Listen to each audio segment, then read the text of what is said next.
ఏపీలో వరద మిగిల్చిన నష్టాన్ని అంచనా వేస్తోంది కేంద్ర బృందం. ఇవాళ మంగళగిరి, తాడేపల్లి ప్రాంతాల్లో పర్యటించనుంది సెంట్రల్ టీం.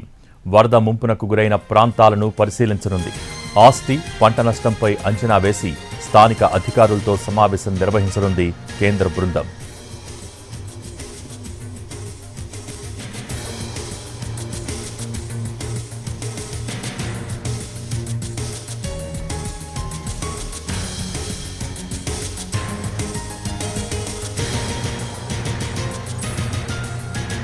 నిన్న కృష్ణా జిల్లాలో పర్యటించిన కేంద్ర బృందం వరద నష్టాన్ని అంచనా వేసింది.